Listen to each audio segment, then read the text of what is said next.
Hello. Welcome to the Dahlia World Gardens presentation of Seattle at Dawn, a Mage the Ascension chronicle. I am our storyteller, Tim Dahlia. Thank you for joining us today. We stream new episodes on the Dahlia World Garden YouTube channel every Monday at 4 p.m. Pacific Time.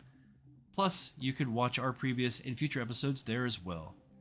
Links are found in the channel description. If you enjoy what we are doing here, if you enjoy the World of Darkness and actual play videos, go ahead and give us a like. And subscribe to the channel too. It would be greatly appreciated. I'm going to talk a little bit today about gifts. This is my sermon mentality, I guess. I don't know. We'll start over. But today we're going to talk about gifts and gift giving. They are part of our daily experience. Humans are not the only entities to bestow gifts. Many animals share gifts of food, shelter, tools, shiny stuff, and companionship. Among them, spiders, dolphins, bonobos, crows, cats, octopuses, and many others see the benefit of gift giving. The ephemeral spirits of the world of darkness also have gifts to give, such as enhanced senses, feral weapons, knowledge, and so on.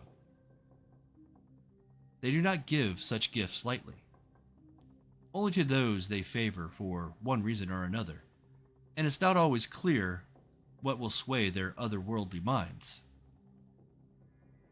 Gifts can be a promise between different beings to foster understanding, strengthen allyship, or they can be a simple greeting. Hello, I see you.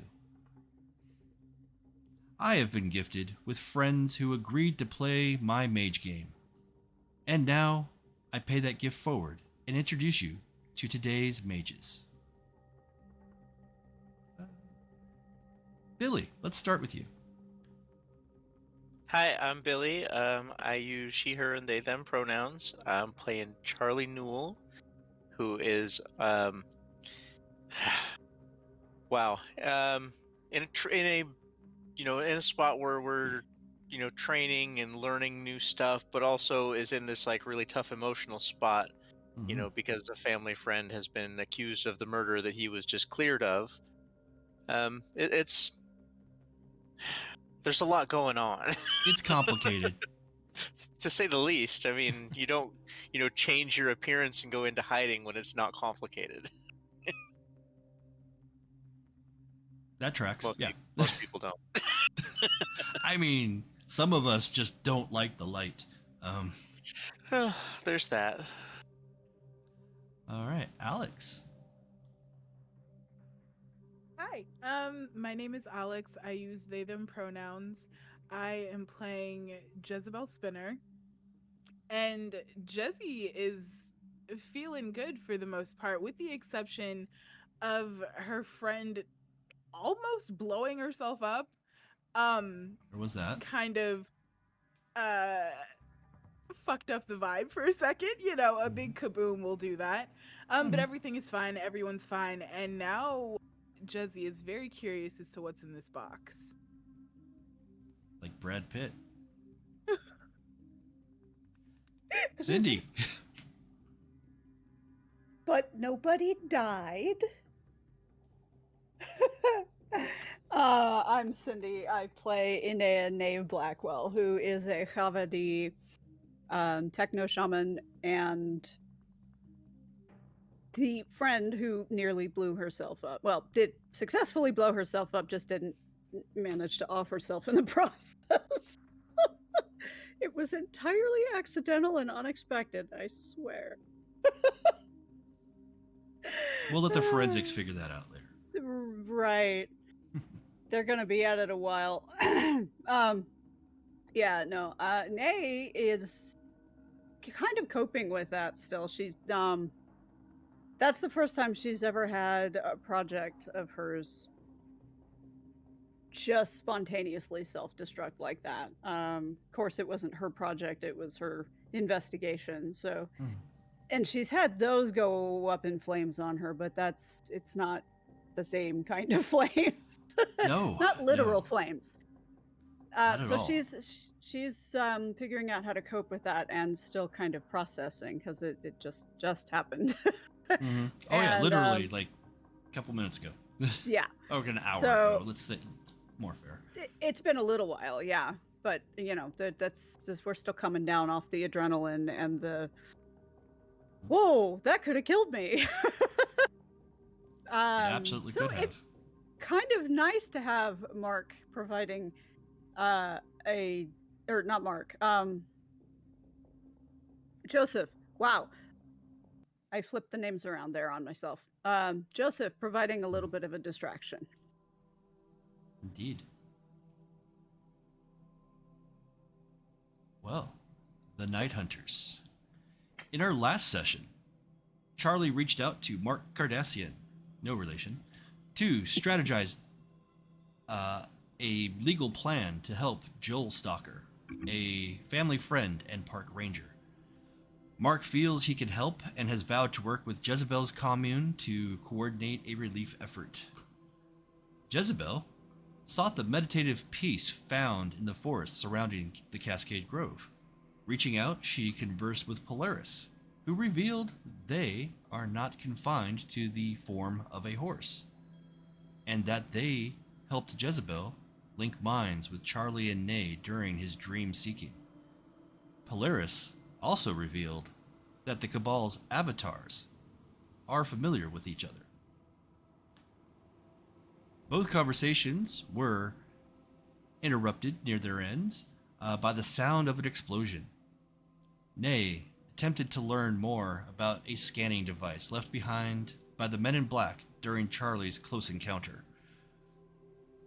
Unfortunately, she was mucking about with technology she doesn't fully understand, and the seemingly dead device exploded.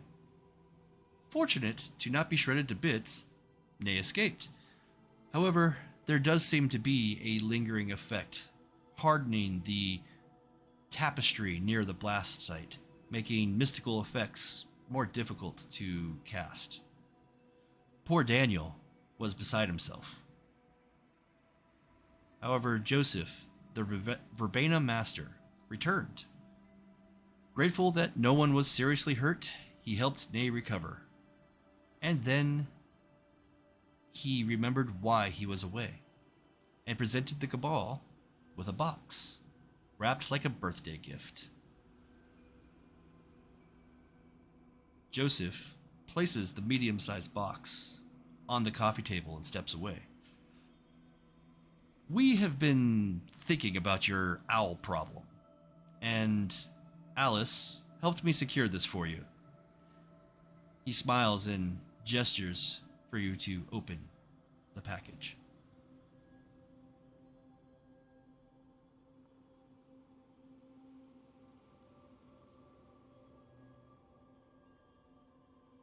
Jesse, Jesse's gonna try to act with some decorum. Jesse, you want to do the honors? Oh yes, please. Okay, I'm gonna rip this thing apart. Okay. I'm tearing Okay. this box open. Okay, you rip apart the wrapping paper, and the bow that was on top of it is a nondescript grayish brown box with a lid. You grab that lid and you throw it aside, and you look inside. And inside this box, did you want to take it out and show everyone, or do you want to know what it is before you take it out?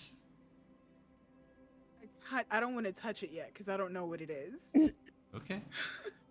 Inside the box, you see a sleek, slick, black wooden mask, headdress, with feathers cascading down from its neck. Painted yellow eyes stare from the base of a long beak.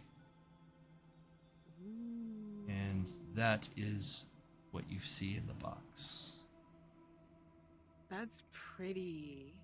Okay. That's Raven. I'm gonna show it to everyone. Mm-hmm. You pull it out and you show Charlie and Inea. Joseph stays quiet for the moment. Joseph, where did this come from? Well, I took a visit east to meet with some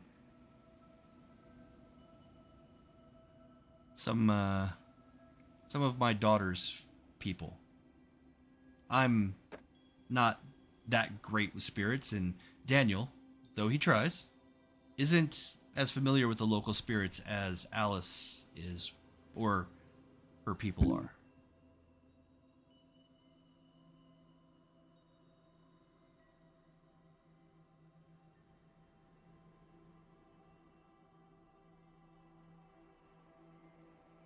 Okay. What can Nate tell about it without touching it? Well, you can activate your magical senses. You've got all the different, or you got various degrees of understanding in different spheres. What sphere would you like to look at it with? Starting with spirit. Okay. I'm gonna say that you typically keep spirit sense up, so I'm not gonna have you roll for this. It's probably something you do in the morning. Yeah, that's one of the first things she does. Part of her waking up. Naturally. You get a sense of coldness from the mask. It doesn't seem to have any active resonance. It has a lingering kind of cold and kind of a sulfuric smell to it as well.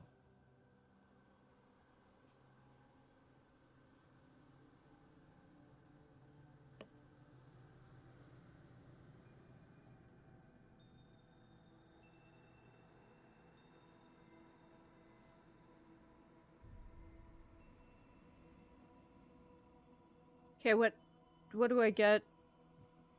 Well, I don't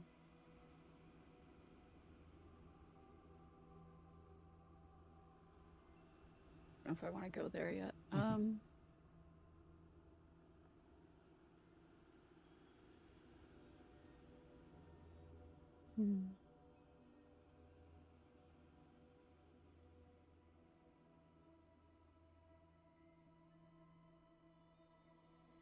Well, I didn't think I would get all three of you to be so speechless. No, it's pretty, but It's creepy and interesting. It's beautiful, Joseph, but the ravens in Seattle they're aware and they're watching the owls, but there's only so much that they can do. Oh, certainly. I don't expect a mask by itself to be... Oh, no, of course not. But we worked out a deal with the Garu in the east. And they gave it to us. It was interesting. With the Garu. Yeah. So That... yeah. I'm getting some blank stare. Garu, Jezebel. No, I know what they are. That's just scary. I don't understand why you would be... Why them? How could you trust them? Oh, but they're very deeply into the spirit world. I understand that, but they also don't exactly... they're not exactly hospitable to outsiders. So I don't understand, how how they trusted you to be in this situation. It's just it's a Oh. lot. Well, so I mean, based on Alice, as what I'm telling you, it's clear that I at least once had relations with a werewolf. Garu, by the way, Jezzy, are what the werewolves of this world call themselves. I kind of figured it was a werewolf just based on people's reactions. I was like, okay, so it's not vampires. No. We saw them. No, I would And never that was deal with terrifying those enough. dead fuckers. No. No. The bloodsuckers, believe it or not, That are a would've great been a deal different more reaction. difficult to deal with. Are you Yeah, serious? I will take the Garu. Well, I may be a little biased, but I'd take the Garu over the vampires anytime. Likewise. And Whoa. the raven is the wolf bird. Is that why? I mean, they have many spirits they deal with. They, the raven, crow, which this mask is for specifically, Raven's cousin.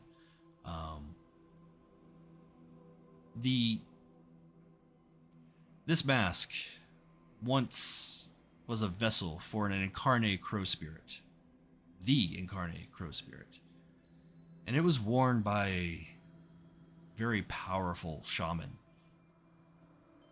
And unfortunately, or maybe more fortunately, it didn't work out for him.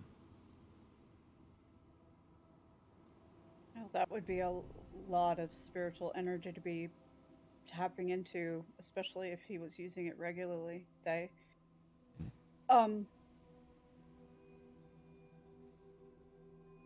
don't know that I mean, you're right, it's empty, but that doesn't mean unpowered. From what the Garu were telling me, that they have kept this away from human hands intentionally for a very long time. I can only imagine. Particularly, this mage had been corrupted by the worm. And the Garu really don't like that.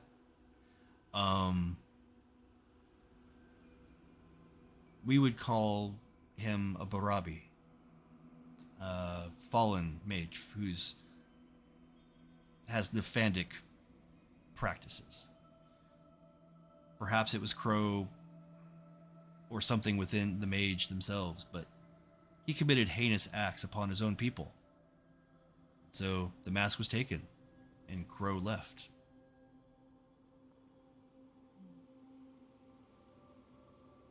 So why did they let you have it now?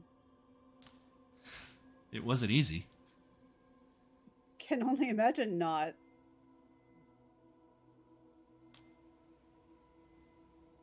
Since only non-spirits can wear this mask, and the Garu are they themselves part spirit, they really have no use for this.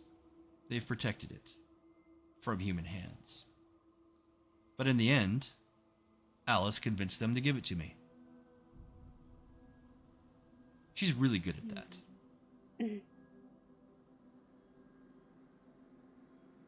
So, random question.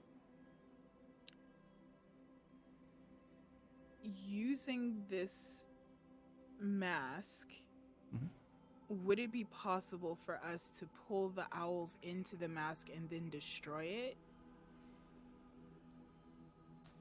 It wouldn't work with this mask. There might be other things that you could possibly draw a spirit into.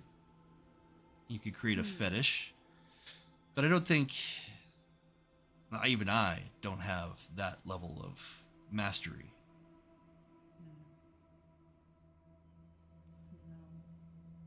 The Garu said that this mask could be used for a human, a group of humans, to, how did Alice say it? From what I understand, you would need to travel into the spirit wilds and find Crow, and then convince them to help you. Alice said it was like negotiating a pact with a totem for her pack. But unlike her, you're not being called by Crow. The Garu would be chosen by many of the different incarnae.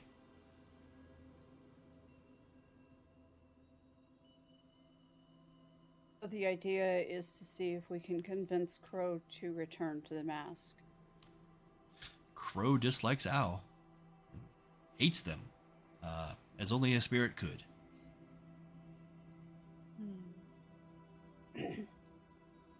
Are we ready for another dream walk?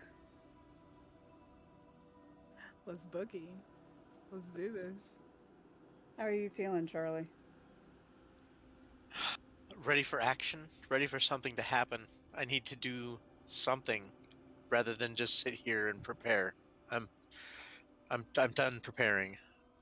Well, take your time. Obviously, you want to make sure you have the right equipment and right gear to venture into the other worlds.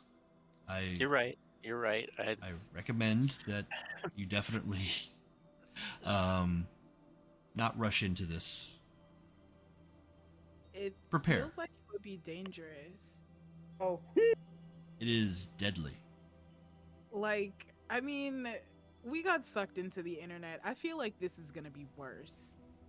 Well, Because, I mean, in the internet, I could just die. In the spirit wilds, I feel like they're gonna fuck with my soul or something. not unless you leave it open or issue an invitation. So you do have to watch what you say. But we may not be alone in the spirit wilds. I have at least... No one is. Well, I have 2 guides who may be willing to walk the path with us. Ooh. And from I what might I've have been a friend I hearing, can ask. yeah. Yeah. Okay, so we're gravy. I think that it might be a good idea for us to speak with those spirit guides before we just sort of jump in blind. Yeah. I It would agree. be a good idea. You know, gather whatever strength and forces that you need, consecrate the items that you want to bring.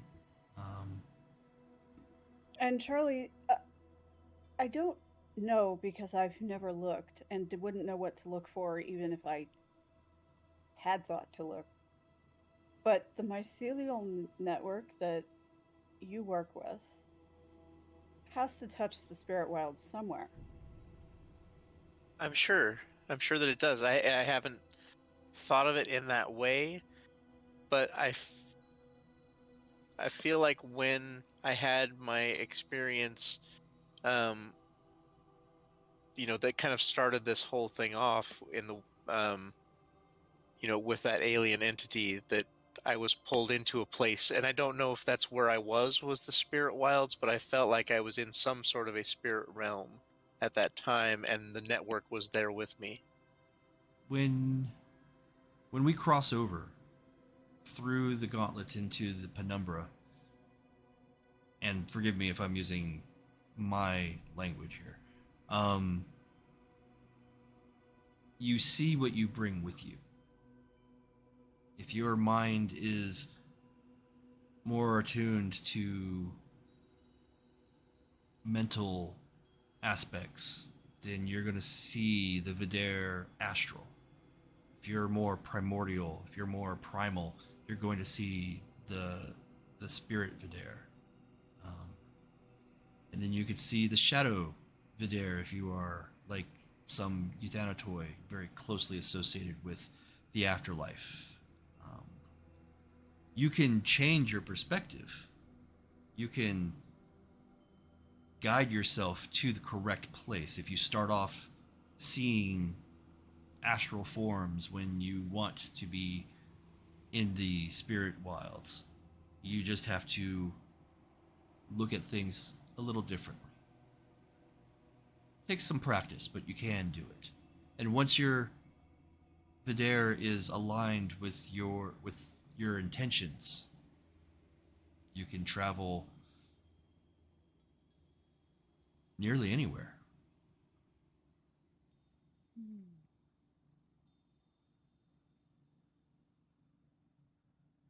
Well, preparation sounds like a good idea. Spend the rest of today doing that, and then Today, reconvene tomorrow, in the morning. the week, however, yeah. Yeah. We are gonna need a very good dinner or breakfast. Joseph, we can't thank you enough. This is a chance at a new direction. Possibly. Yeah. I'm excited for you. I would go out myself, but the Verbena don't let me do what I used to do nearly as much as I used to do it. Well, that's okay. Yeah. We've got the gumption. I hope that this goes well. But Jezzy, we've got a couple more conversations to have. I would hope to do that before you venture off. Yes, please. So we'll talk more next time, maybe tomorrow, when you have time. Yes, please. Looking forward to it. Bring your favorite crystal. Ooh, that's hard. That's like asking me to choose a favorite song. Come on, man. I'll bring something really pretty. All right, bring something you like.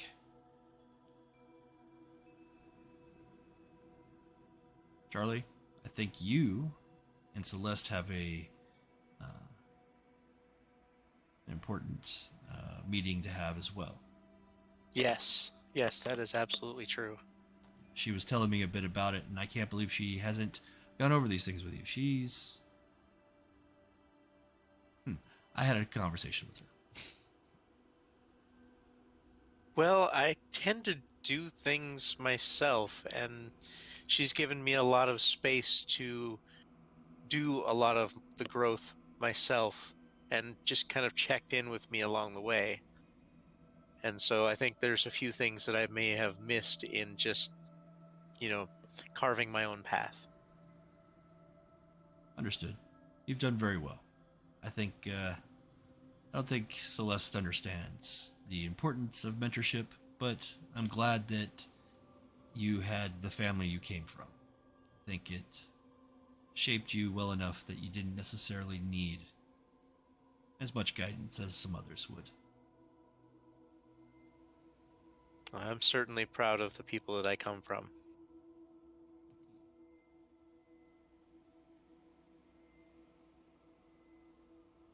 Joseph bids you all good evening. He heads out of the door with you, catches up with Daniel, who is finished leading up the water brigade, getting the building completely doused through mundane methods.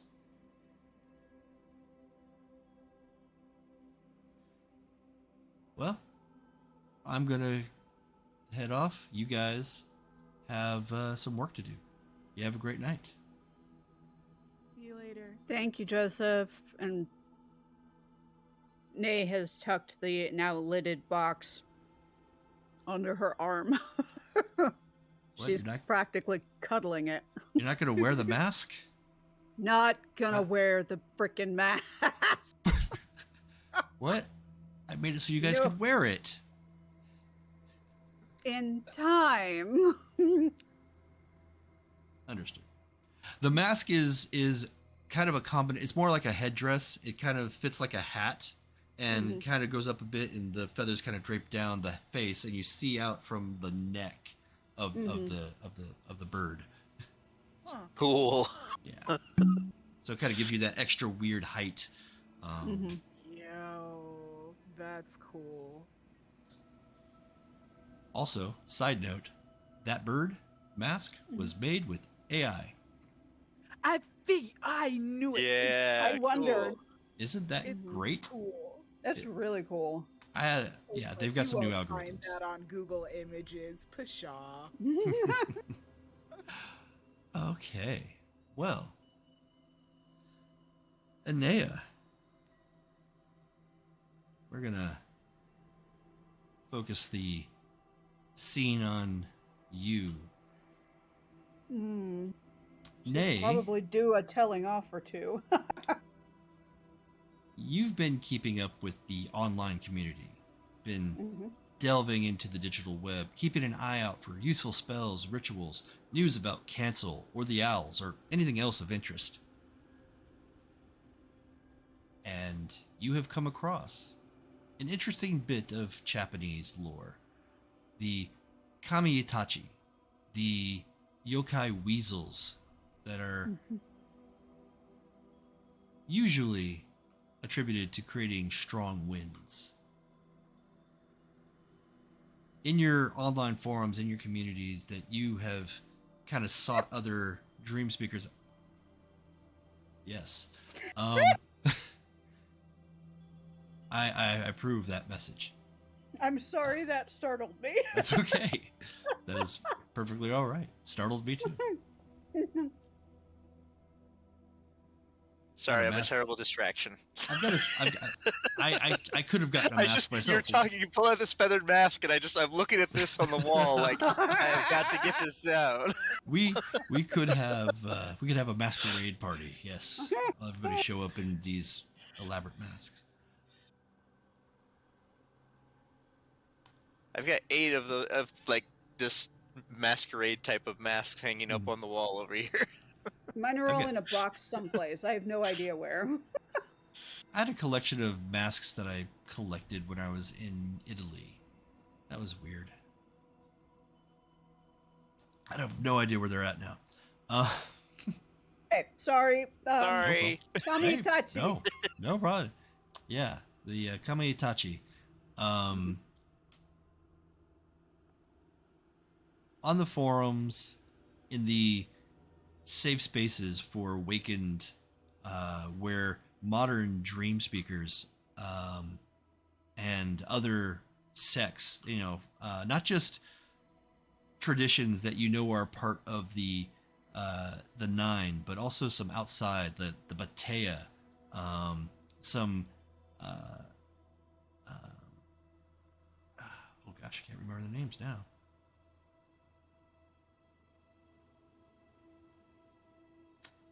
Groups. Yeah, other groups that they're more culturally unified than a group like the Dream Speakers or the Hermetics or the Cult of Ecstasy. They have their roots, but these guys, they got their roots. And so from Japan comes this user that goes by the name Mickey. And they have indicated to you that they can introduce to you, if you understand the sphere of prime and spirit and forces. If you know those well enough, they can help teach you a rote. You seem to have vibed on a similar practice. You will note, however, that Inea does not understand, know anything of forces.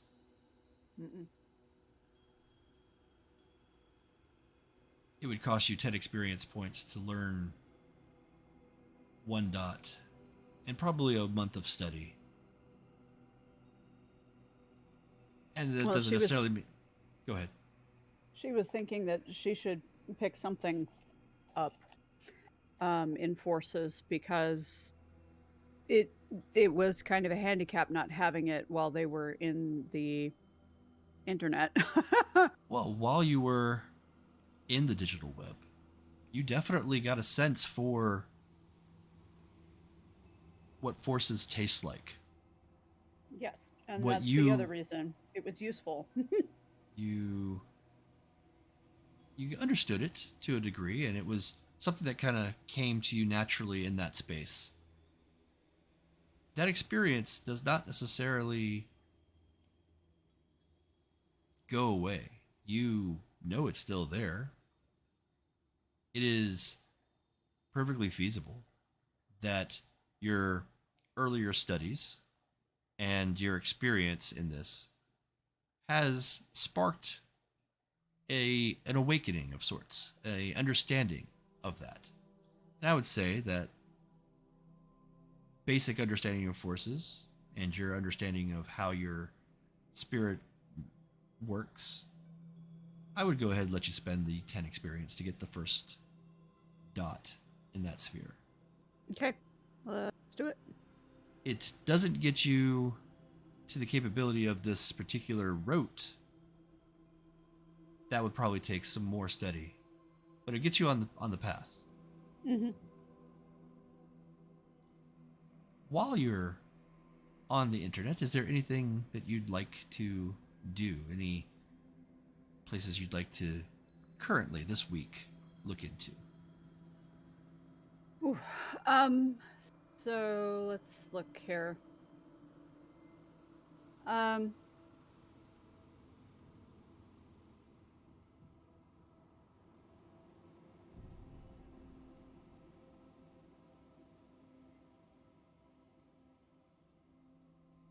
Nay is.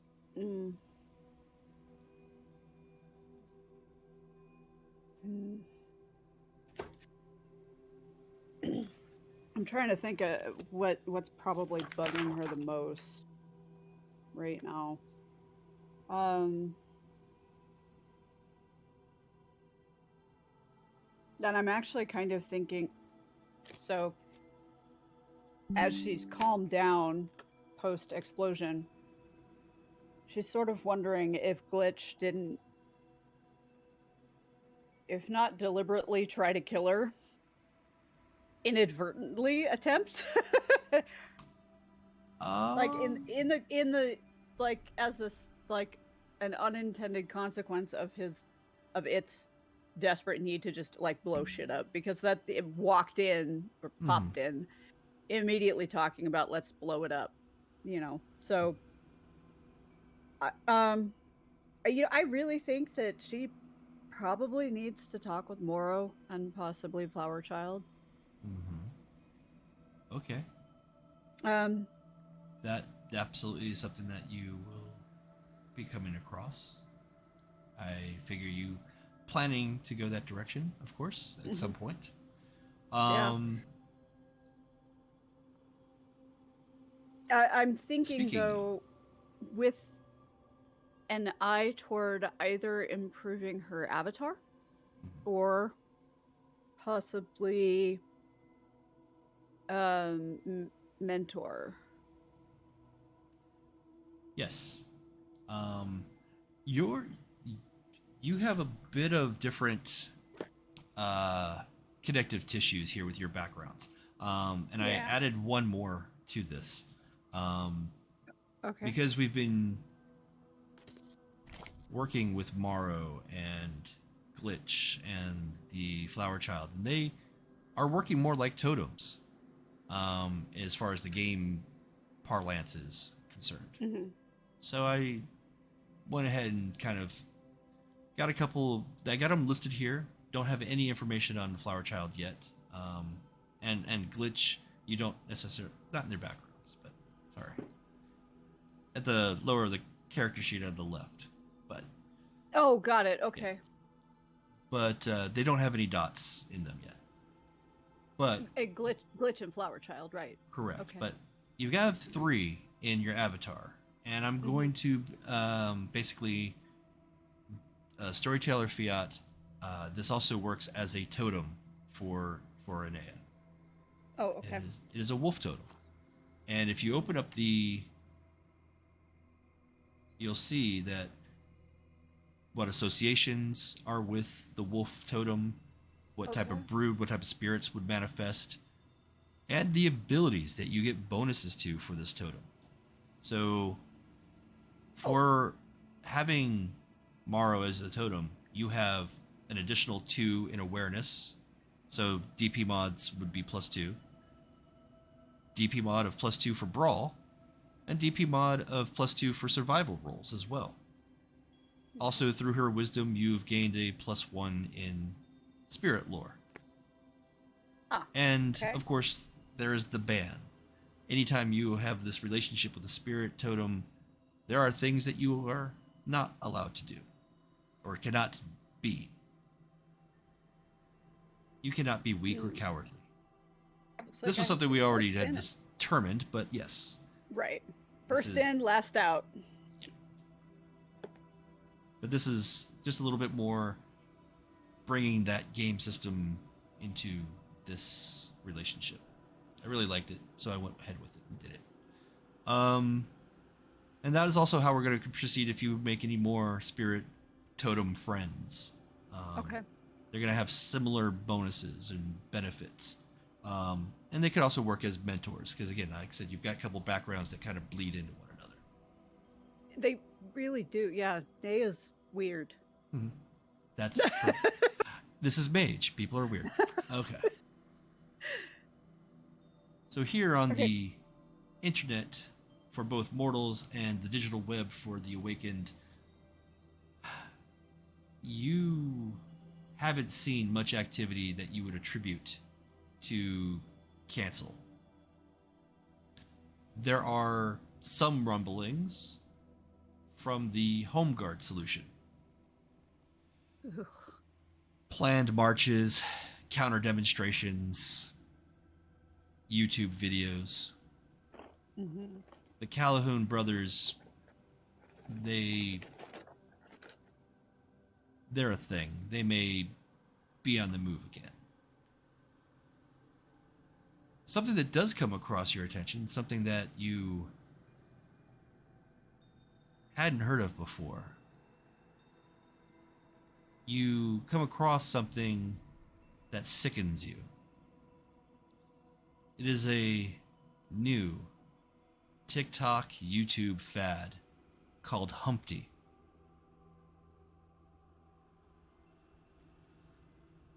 The name of both a game and a drug used in that game. Humpty is an internet sensation among young people. In Humpty, a kid, usually a teenager, but often a younger child too, spikes an adult's drink, sets a trap for him, and otherwise primes him to have a great fall.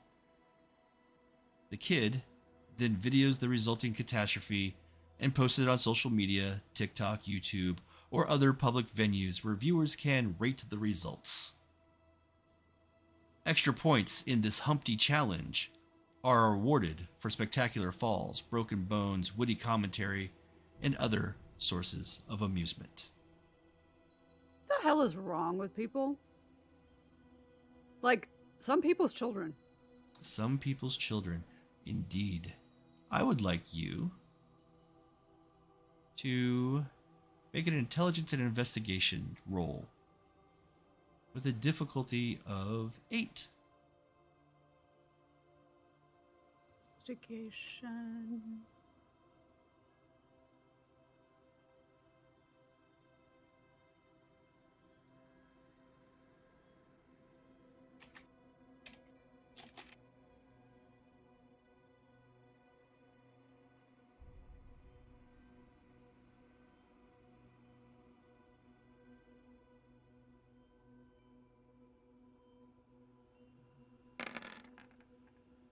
Ooh. Oh, Ouch. rough. Okay, we're going to You- start with this again this week. What is this? You try looking a little further into this phenomenon, and you come across roadblocks at every turn. Like active roadblocks? Like somebody's deliberately getting in the way?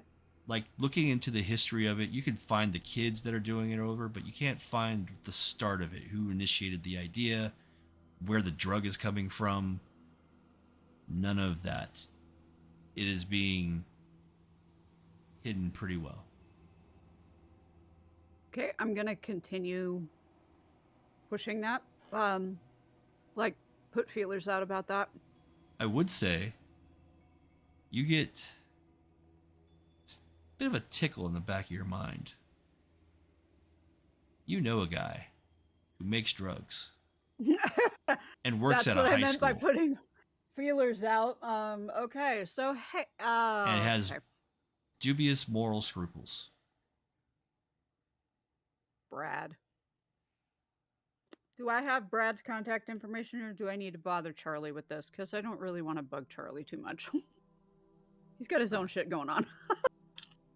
I'm sure you have shared these contacts with one another. Okay. I am going to let Charlie know that I'm contacting Brad about something that may turn into something important, but I'm not sure about yet. But it's right up Brad's alley. And then I'm gonna contact Brad.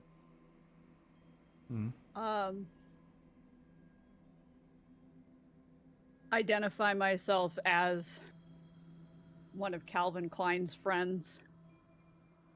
Oh, he knows who you are. And just let him know that well, because this is the first email or whatever he will have gotten from me, so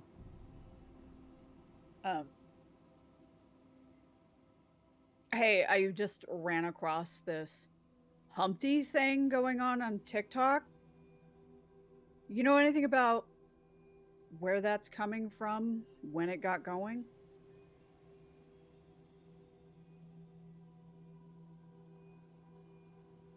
He responds in a quick text. No clue. Been looking into it, though.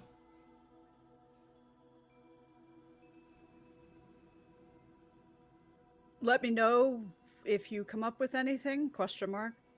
Think it might touch on something we're working on.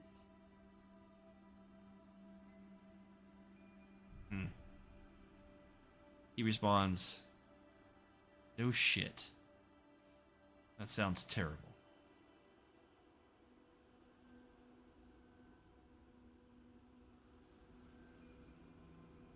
Must not take his face off. Must not take his face off. Must not take his face off. Okay, thanks. You don't get any response. Yeah, I didn't expect one. Just rude. Must not take his face off. Must not take his face off. Must not take his face off. He's not the real His mantra when dealing with Brad. He's a handful, for sure. Nice guy, really, when you get to know him. Taking your word for that. You know, different strokes, different folks, perspectives.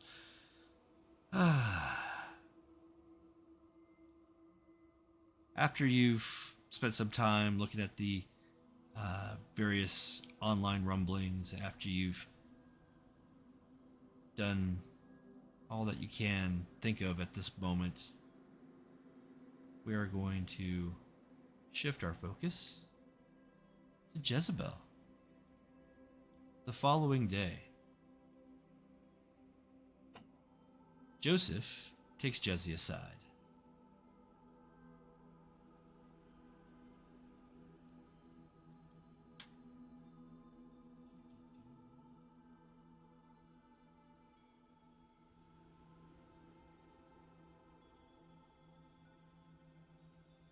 Look at that. It's the two of you. You get to hang out together.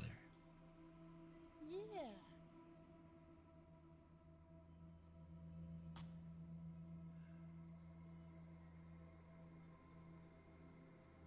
you spoke with Joseph before, and he thought he may be able to help you expand your understanding of the sphere of forces. Something he knows quite a bit about. After a few conversations about how you practice your arts, the two of you settle on gems and crystals, since you both have a mutual appreciation for their power. As a means for channeling, crystals get the job done. He pulls you into a room that he has set aside, off from the living room, but not his bedroom. That door remains closed. And this is where you've seen him perform rituals and some minor miracles. And he's like, come, let's figure some things out here for us. Okay. So, Jezebel, how do you see the movement of everything? How do you see the world? What animates it for you? What animates it? Sound and movement. Sound and movement. So,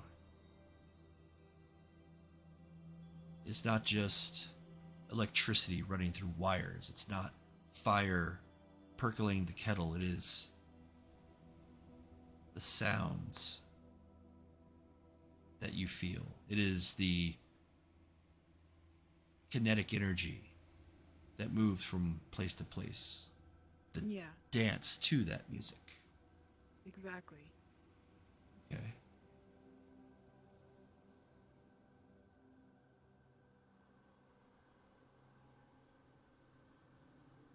When you feel the crystal, when you hear the crystal, what does it say? It depends on the crystal. So, this one, I brought a citrine, because that's my favorite one. Okay.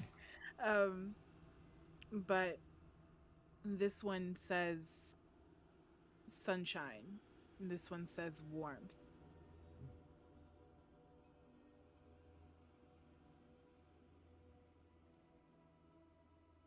Is this empowering to you? Do you feel fire within it? Yes. It sounds the way it feels. Okay.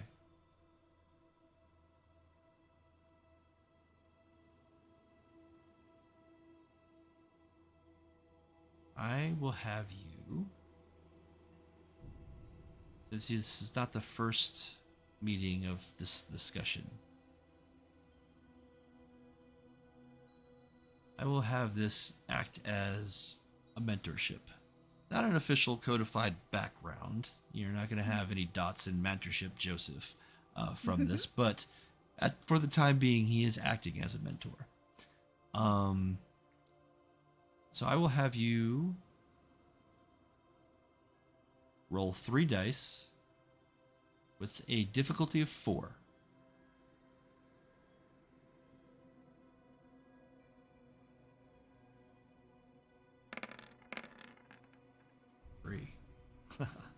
Like it. Okay, so Alix is doing all my rolling for the rest of the night. I got you. We'll let him do that. No. I swear to you, the algorithm's the same no matter who you are. This Joseph, is not my lived experience here, Tim. anecdotal evidence, whatever. Give me hard statistical facts. I mean, you could tell me all day long that you think that women are bad drivers, but the fact that the insurance companies charge me more proves that they've done the research and you're wrong. Thank you. Goodness. Right? Okay. So what you're telling me is that I should start writing down everybody's roles, and we'll see how bad mine are versus Alix's on any given night, or versus Billie's on any given night. we'll give. I mean, honestly, I mean, I'm thinking back to last session. Yeah, you're right. You rolled pretty badly. Yes, I did, and you know what? We're not happy. I have really pissed off some dice gods, apparently, but yeah, I unfortunately just cannot be asked even to keep track of my own blood sugars. So my dice rolls is probably not going to happen. It will just have to stay anecdotal evidence. I think it would be awesome if they instituted in Roll20 or any game system that you could have sets of dice. And if those dice that you have are not working, you could put those dice in a dice jail, use a different set of dice with a different seed. So it's still randomizing the same, but it's still based on a different seed number. And then that's the same as like grabbing new dice. A new set of dice. That would be really cool. There is a reason that gamers keep like 12 sets of dice on hand at any given moment. Yeah, we're a superstitious lot. Okay. Yeah, I got this cool new dice bag that has little compartments in it, so I can put little sets in different compartments. I want one of those so bad, you do not even understand. Did I show you the dice Cammy got me? You got dice? Oh, the dice that Cammy got me the other week from Wormwood? Yeah. Oh, jealous. It's Wormwood. I'm already jealous. Yeah. Oh, no. Crystal. These dice come in a fancy box. Ooh. What's in the box? Ooh, wow. Oh my gosh, look at that. Yeah, I'm jealous. Goodness. This is their Noble Ambition line. Mm. Aww. That's so cute. And they come in this nice little box and everything. That's so cool, yo. Yeah, I need to start my dice collection finally. I play my cyberpunk character Soundrave with those dice. I haven't actually broken out my dice and rolled them in a long time. It's been a long time since I played a game in person. At least 3 years, right? Yeah. Getting there. Yeah. Yeah. Anyway, back to Jezebel. Hi. Hi. So, Joseph is a good teacher. He understands your perspective. He tailors his instruction to that perspective. He tries to expand upon your perspective. And he shows you how to manipulate the base forces: sound, shadow, light, fire, and how you can perceive those through the crystal. You can not just like you do with spirits or with people's life energy, or like you, or with their minds, right? You can perceive these things, but now you perceive kind of the small little building blocks that animate everything in the world, like that kinetic energy, that fire, that electricity. You can feel those things, and it's through your base understanding of crystal resonance. He does show you a few things there. And then he says, now, Jezebel, this is dangerous stuff.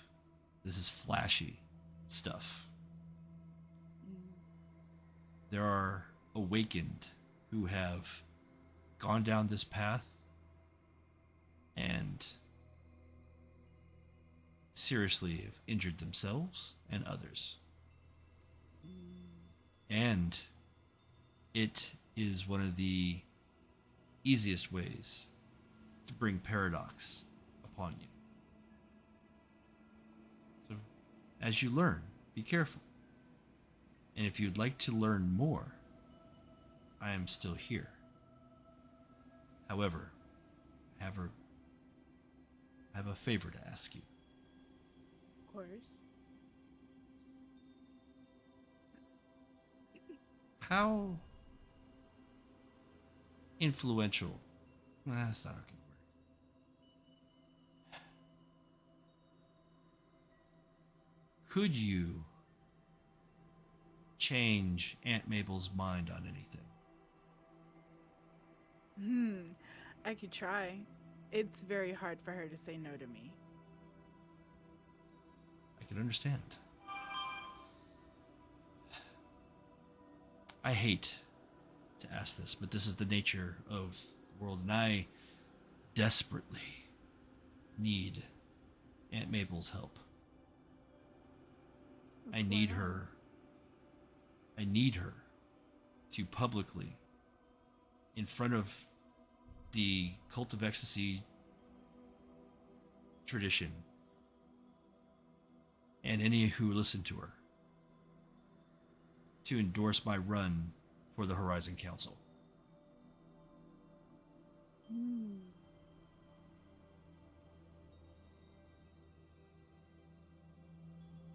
Okay, but why? Like what?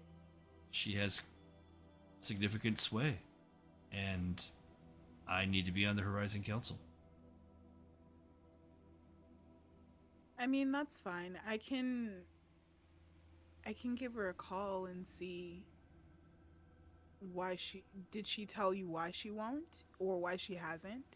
She's largely been apolitical for these past few decades. Oh, it's fine. I just have to radicalize Aunt May.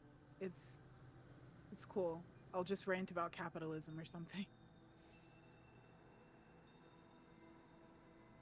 Yes, that would help. As it stands, I will do my best, because I don't know, I think you'd be a good fit. I want to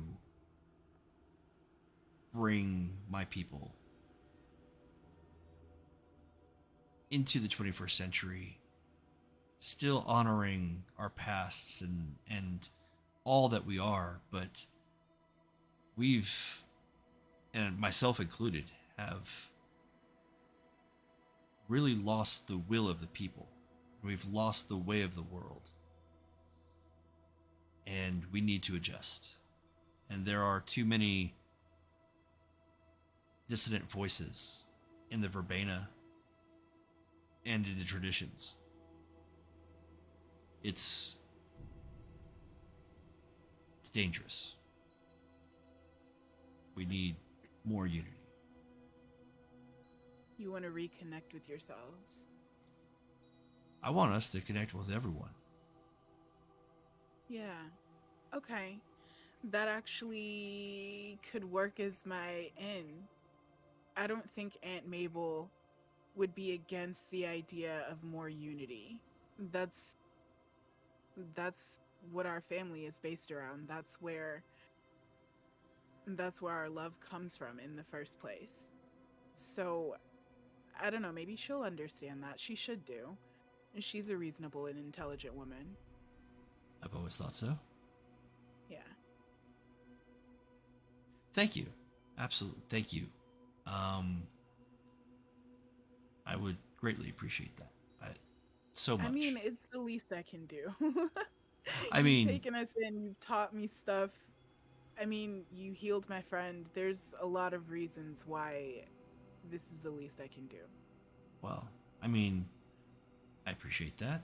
I would have done this regardless. But the next phase of learning where you move from perceiving and understanding to persuading such powerful magics. I would like to be your guide. I can't think of a better teacher. I don't know if how, the ones that I can think of wouldn't work for you. That's totally fine. Seems fair. So Jezebel, after your time with Joseph, what would have required maybe a month of intense study on your part has been distilled down to solid, usable information for you, and you can spend 10 experience points to gain 1 in forces, because those 3 successes brought a month of learning down to 4.5 days. Hell yeah, dude. A good mentor is better than a good library sometimes. You are not wrong. It sounds like something Aunt Mabel would have told me. Arguably, a good mentor is in and of themselves an entire library. Can I be. concur.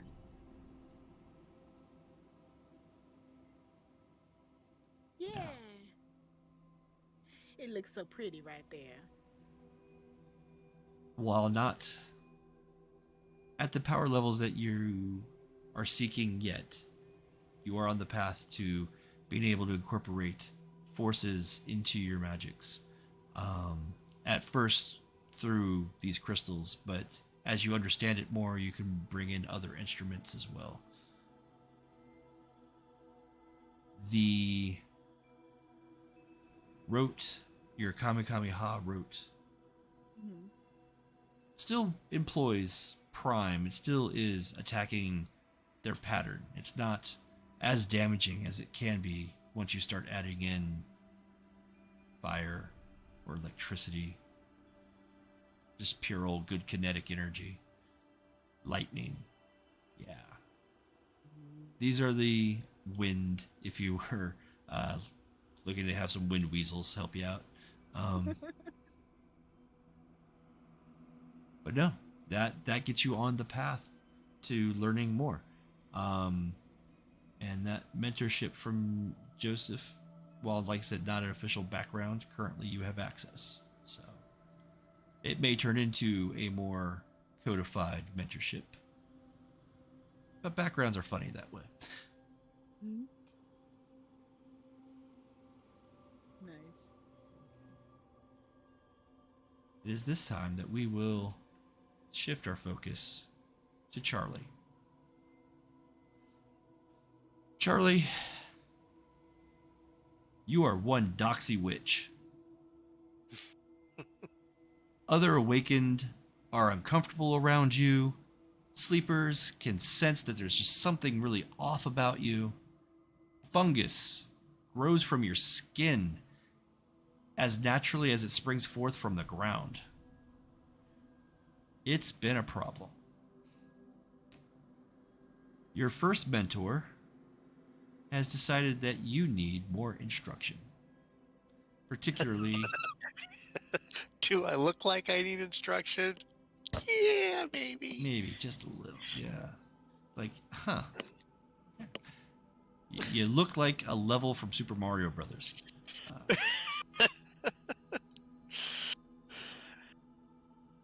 If I go any further, I'm just going to imagine little men bouncing around on my face, too. There you go, yes. Bouncing gonna from get mushroom to mushroom. That is going to get clipped. I'm just going to imagine men bouncing on my face. That's a good one.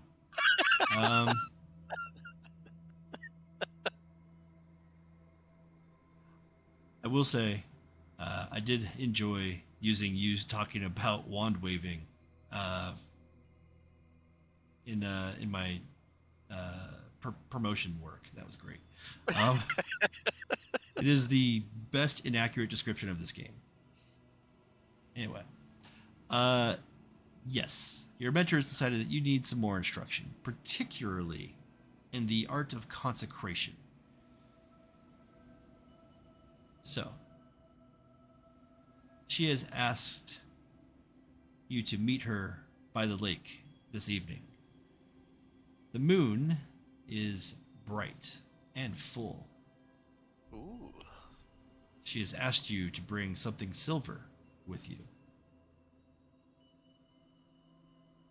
What do you bring? I have a silver cup. Silver cup. Okay.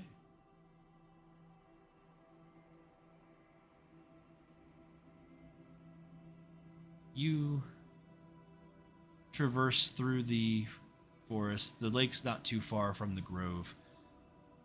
And the moon lights your way. And you find Celeste standing near a makeshift altar. The space has been used by others, but in this particular moment it has the familiar tools of her trade.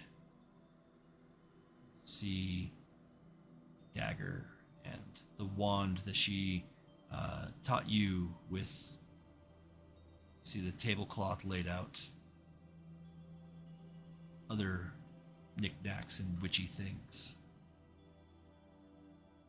She sees you and she's like, "Oh, Charlie, come. I almost didn't recognize you." I walk over there. It's good to see you tonight. Yeah, absolutely great to see you too. I am terribly, terribly sorry it's taken this long. I have had a realization lately that I know I haven't been the greatest teacher, and I'm sorry.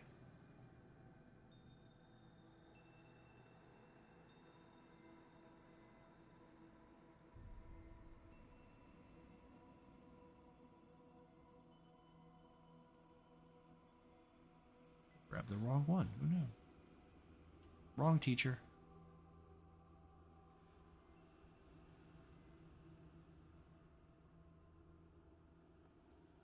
Celeste. Yeah.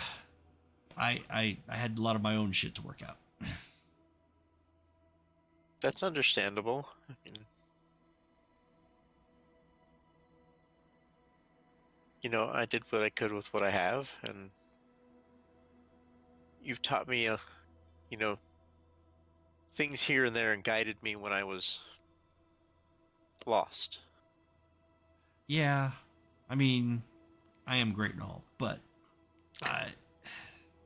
I really dropped the ball on a few of the basics, and really should have shown you something like this, well, a long time ago, because I mean, let's quite frankly, obviously you needed it.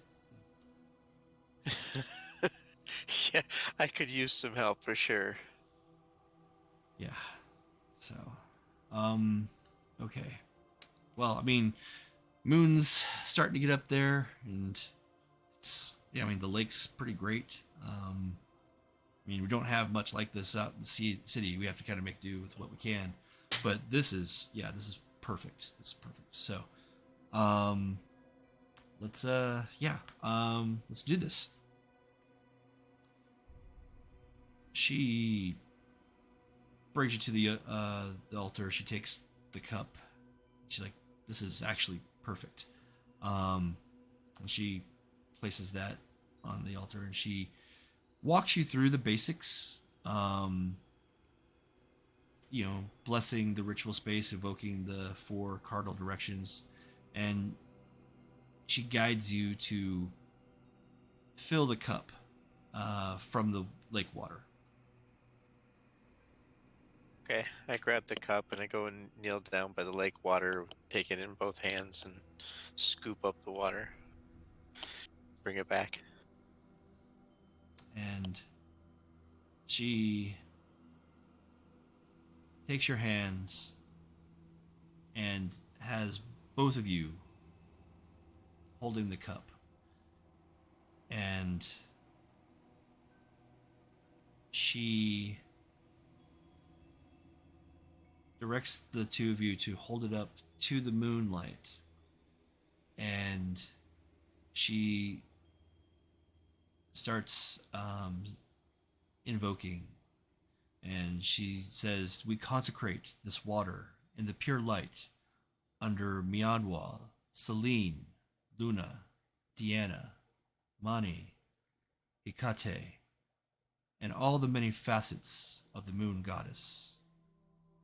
Empower Charlie with your blessing, and bind this water to his soul."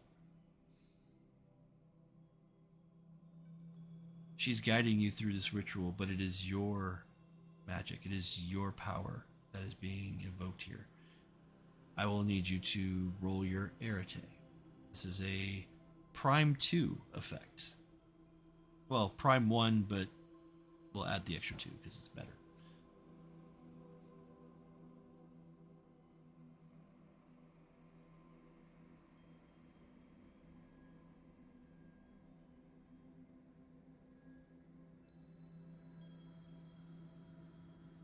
Difficulty. Ooh, yeah, that's good. This is 5. But you're using the tools of the ritual. Oh. Sorry, I Oops. just was thinking about this. I'll say 3 successes because I was going to bring it down to 4 because you were using actual tools for the casting. Okay, 3 is certainly more than enough. This is a coincidental effect. It is not a fantastical feat by any means.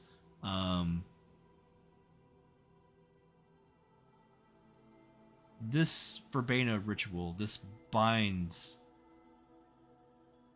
an object to your essence. It isn't just objects, however. It's also for living creatures as well. And the bond between a witch and their familiar cannot be overstated.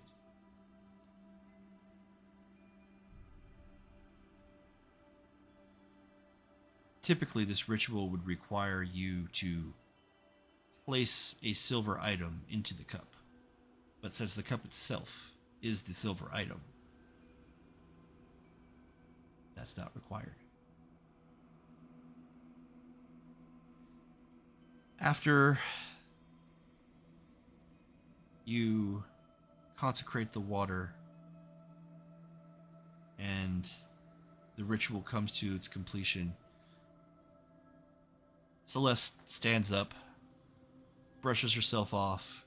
She kind of gives a bit of a bow to the altar and kind of points to the moon and gives it a bit of a nod. So, all right, and now we wait. We'll come and bottle that up in the morning. Should be good until the next full moon. Okay. So, here's the deal. Once you have this water, you can use it to help consecrate other things. So the water would, you wash your clothes in it. Those pieces of clothing becomes part of you. It shares space with you mystically. So if you were to, I don't know, step sideways into the spirit wilds for whatever reason, you just don't show up there naked. Also, benefit, if you find an animal and they drink this water, they are a bit more friendly. They can become a very valuable ally. And so Once we get this bottled up, we'll get a flask or, I don't know, wine bottle or something. Doesn't really matter. You can then have this to work with for as long as you have it for the next month. Excellent. That Yeah. sounds incredibly useful. Thank you. Yeah. I'm a shitty person. I don't know about that, but No, nah. I am, but that's okay. It's we all have our own stuff to work through, and I think I've got through some of mine, and I think I will do what I can to help. I mean, obviously, I'm not Master Joseph or anything, but I'll do what I can. okay. All right. Sweet. Any questions you have? I mean, shit, man. We just been talking about the moon and all this other shit, and I completely forgot. Like, I mean, this is what I thought would be good for you. But yeah, did you have anything for me? Well,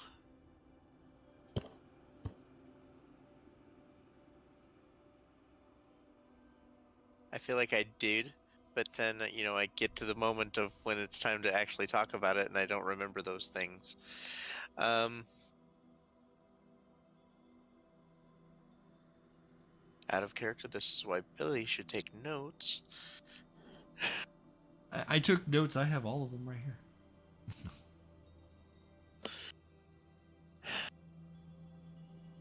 No, I don't think so. I mean, I feel like this is where, this is what I needed help with, and I don't know what I don't know, if that Oh. makes any sense. Yeah. Why is it important to consecrate an animal like a familiar or something like a familiar? I mean, they're great companions. I mean, I've got Mr. Black at home, but he's not a cat. I know the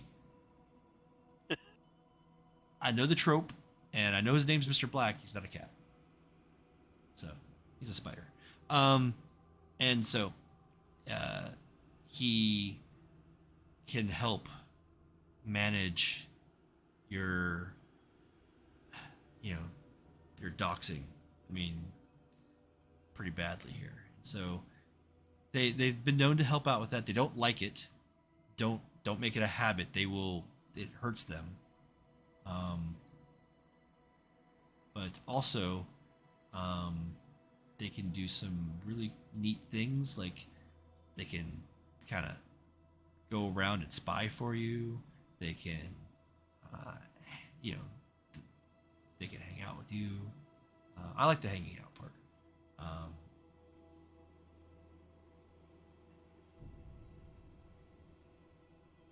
Everybody loves a good animal companion.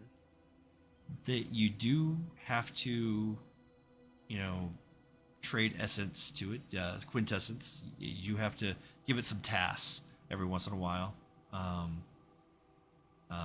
They can be great sources of advice. They usually have an opinion or two,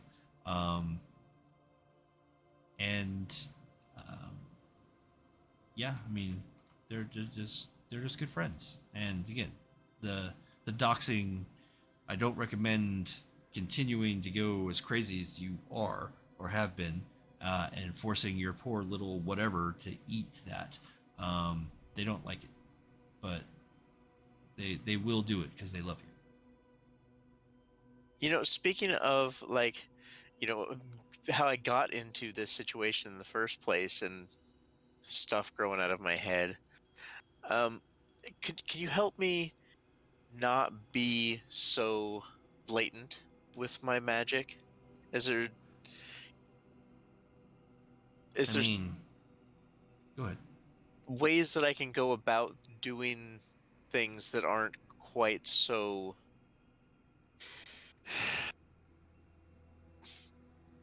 paradoxical, you know? Well, I mean, it really comes down to, so you have a sanctum and you're used to doing your arts in a safe space. Makes everything a lot easier. And Yeah, I'm not used to working around other people.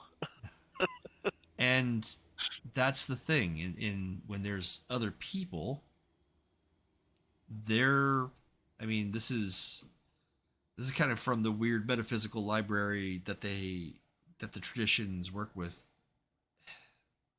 But on a on the grand scale of things, we all believe what we believe. And a majority of people around you aren't going to believe that you can do the things that you do. And I know I've talked about this before, but it really does come down to if you can find a way to mask your practices in ways that the people around you can believe in, it's less likely to come back and hurt you. Now, there's some things that are just coded into how the world works, you know? And if you were to just, I don't know, spontaneously disappear from sight, you know, no one is used to that unless you're preparing them for it, or you walk into a closet or something. You know, they could think it's a magic trick, or that there's an elevator or whatever. Doing it in front of them, just disappearing, man, that's gonna bring all sorts of badness upon you. Yeah, I noticed. Oh God, Charlie, did you do that? I kind of stepped from downtown Seattle to my sanctum. Are you and fucking kidding me? In took Seattle? my cabal with me? I mean, I'm not gonna lie, that's impressive. Well, it wasn't exactly where I was trying to step to. It was a little farther than the 100 yards away that I was trying to step to, and things just kind of cascaded on me. Well, you know, I mean, I guess I don't have to tell you not to do that now. Yeah, that kind of hurt. I mean, just the feeling of being nothing and then being part of everything and then blooming from the earth and sprouting into being again. Ugh. That was I can't say that it wasn't something I would want to do again, but it was it wasn't easy on my own psyche as well. I think I'm gonna be a little sick. Ugh. Okay. Well, you know what? Good example. You know, try to not do that. Well, I try to not get myself into situations where, like, you know, police are trying to arrest me. But, Yeah, that's you true. know, sometimes you're a mage. Well, Sometimes I the world mean, wants to fuck with you.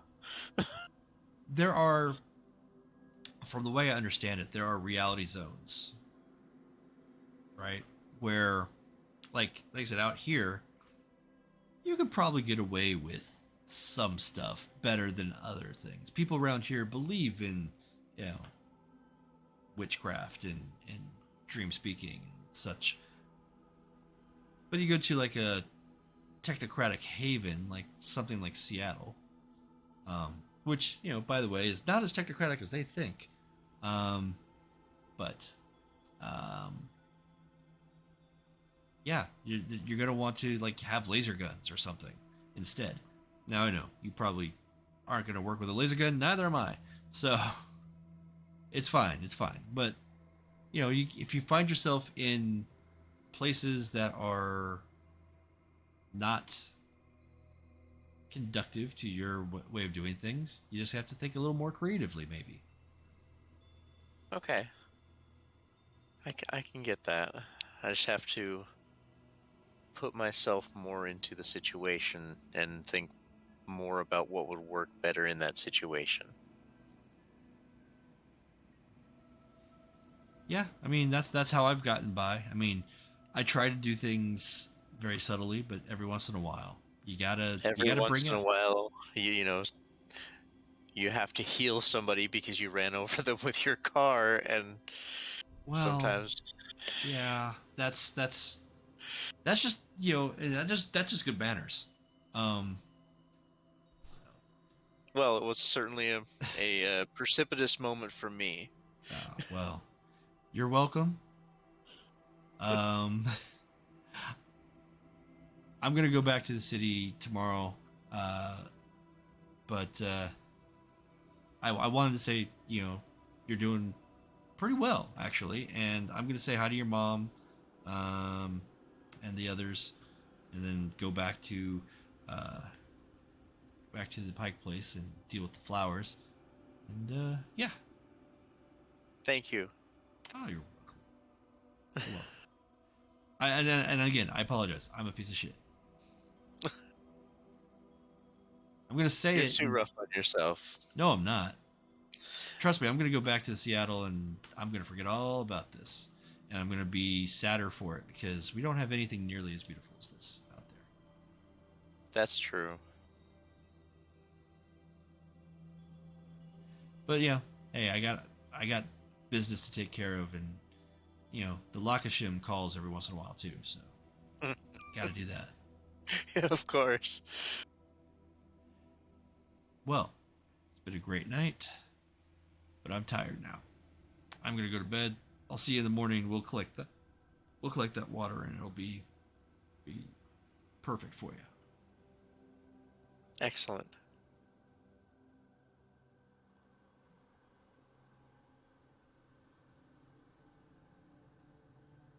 I am also going to say that over the course of some of this week, Charlie, now that you know like the basics of consecration, using prime to infuse part of yourself, you can tailor your castings however you like. But this is a kind of a traditional moon consecration type thing. So it's very straight out of metaphysical books about paganism. Alrighty.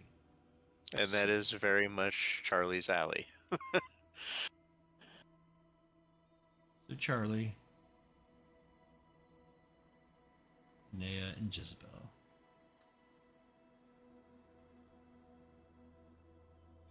The three of you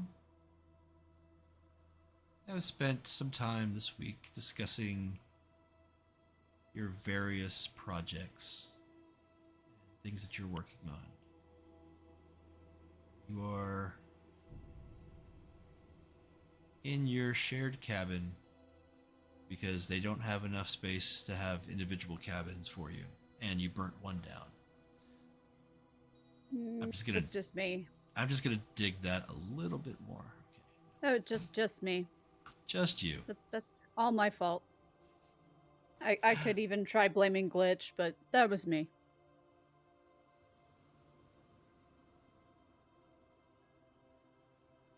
I would say that over the course of this time, you've worked with Inea a little bit as well to shore up your computer skills. She has been your personal geek squad. Kind of walked you through, how to turn the computer on, how to get to the web browser.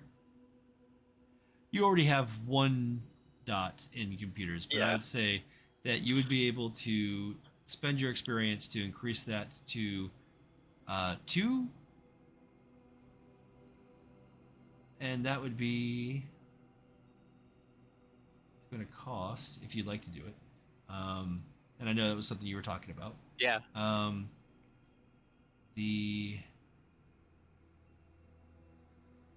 would just be 4 experience points. Well, that's not bad. Not bad at all. Current rating times 2. So you're actually just 2 experience points. I'm sorry. You're super cheap. Yeah, I'm super cheap. Well, I mean, Inexpensive. technically I did say it, so I'm sorry. But that's not what I meant. I know.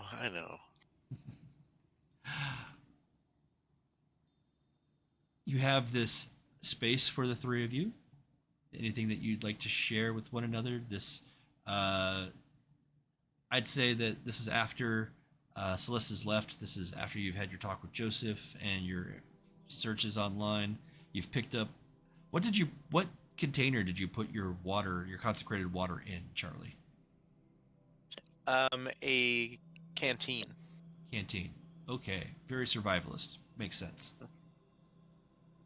But you have this space for the 3 of you to discuss all of the goings on and the potential path that you have before you.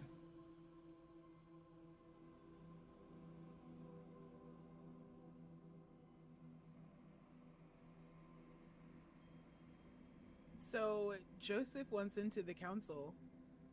He wants me to convince Aunt Mabel to endorse him, basically. And he taught me forces stuff, which was really cool. Well, I think he'd be a good voice on the council, quite frankly. I do too. I remember when we went to the meeting that we went to that his name was brought up. Yeah, and obviously he was one of the ones that weren't present. I think there were only a couple that were not present. But I remember thinking it seems strange. It makes sense now. Right.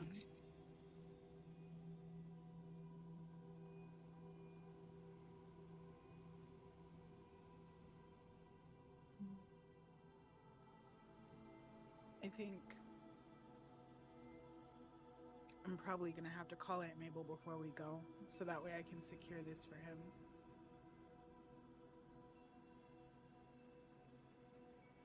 Well, Yeah. if you think we need to, we could make a stop when we go back, too.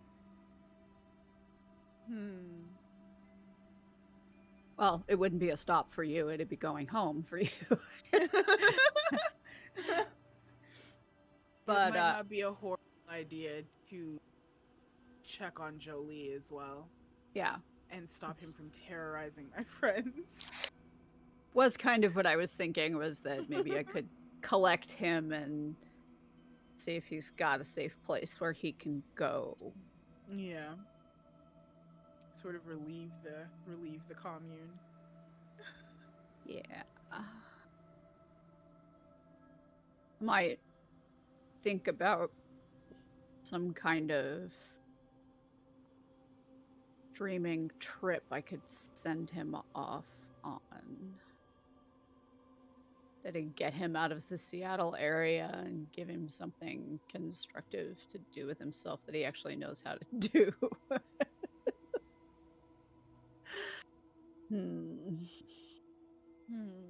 I don't know where we could send him, but we could find some place. There's got to be something that, that would require him to go somewhere and maybe several stops and film. Star Wars. What could Summer he camp. cover? Is there one of those out there somewhere? I don't know. There's Disney World, I guess, or Disneyland. I mean, he could That's always expensive. road trip it out to Florida. That is true.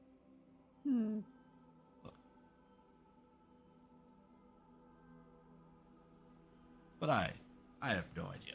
That's up to you guys. A Star Wars retreat. What if there's like a Star Wars cruise and we just put him on a boat somewhere? Stuff him on a boat. Tell him to make a series of videos on it. Yes. Go make content on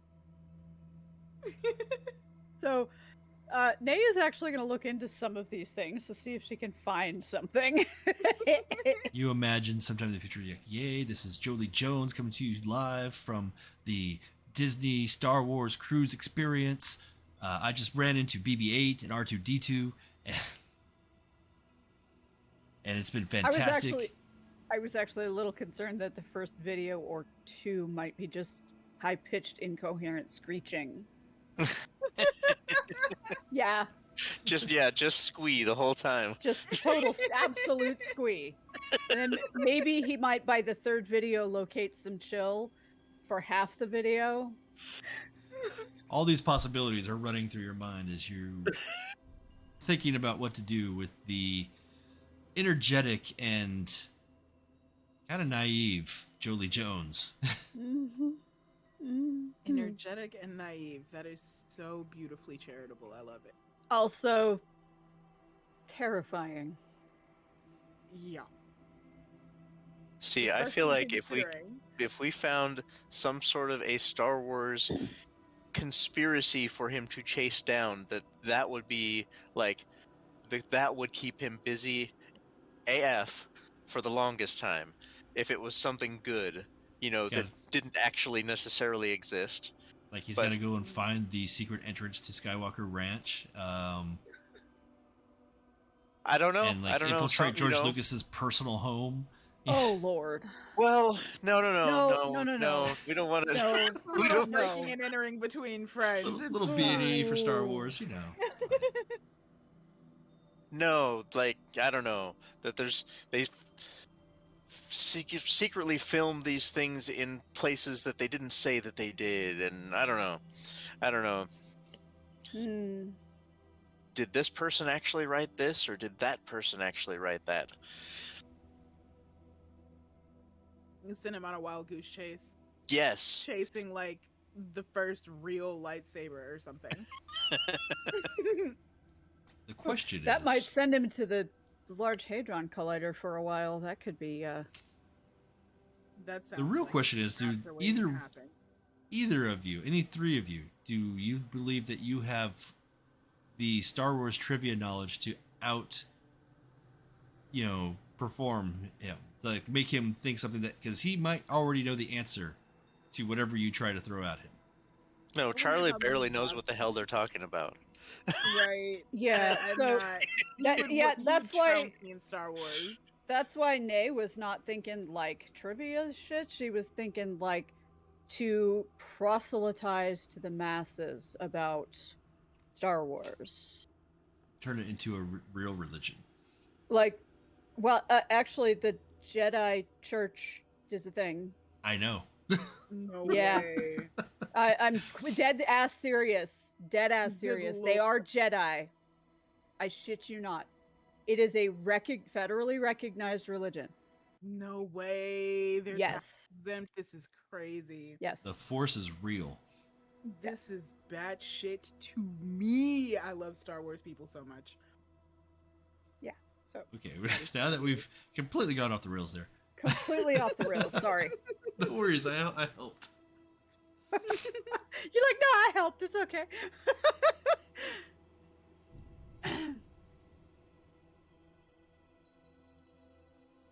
So I suppose once we're done here, the next stop is home. Well, I definitely want to finish. I definitely want to work with the mask and see what answers we can find there before we do. Right, I feel like that should be done here. Yeah. Yeah, for sure. And it might need to be the last thing we do before we leave here, simply because this is not based on anything more than just a gut feeling, but I just have this idea that whatever answers we get around that mask are gonna mean we need to get moving. Yeah. I really we needed the time here. Definitely, like, no question. Minus the explosion. But I've been a little concerned about the owl situation and those home guard such and so's. While we've been gone, the time away has bothered me because I've been trying to keep tabs, but it's always harder from a distance. Yeah. Right. I've definitely been concerned about that as well. You know, there's all kinds of things going on, you know, while we're up here taking care of much needed things, but like I said, things are still going on, and I'm concerned that it's getting worse the longer that it stews. Yes. Hmm. Yeah, I'm How do bothered. you? Go ahead. Yes. How are the three of you going to enter the spirit wilds? Have you thought about that? So obviously we each have different ways of working. The way that I typically work is that I go look for a place where three or more elements converge. Water, earth, air, fire. If I have at least three, then it becomes a gateway for me. So I've been going down to the lakeshore. That gives me earth, air, and water to work with here. And You know from me, your own experience that you can force yourself through the gauntlet, step sideways. well, And you are yeah, also, but you know you can't bring somebody with you. right, and that's where I And was going with this. You also Often- know that you Okay, go ahead. can lower the veil between the worlds and step right through with the right amount of preparation. Yeah. So that's how I usually start. Moro tends to make it easy for me. She does. And Moro's very pro-pack. So I see her as probably facilitating my bringing a group with me. But it only works if that will work for you.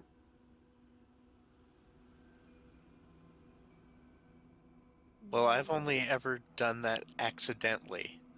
So Okay, I got blown up today, and that's still the most terrifying statement I think I've ever heard. I've only ever done that accidentally when talking about stepping. Okay. well, I Ooh. didn't exactly step. I just was there. You know, it was from one moment to the next, reality shifted, which I mean isn't that unusual for me, but it was unusual in this way.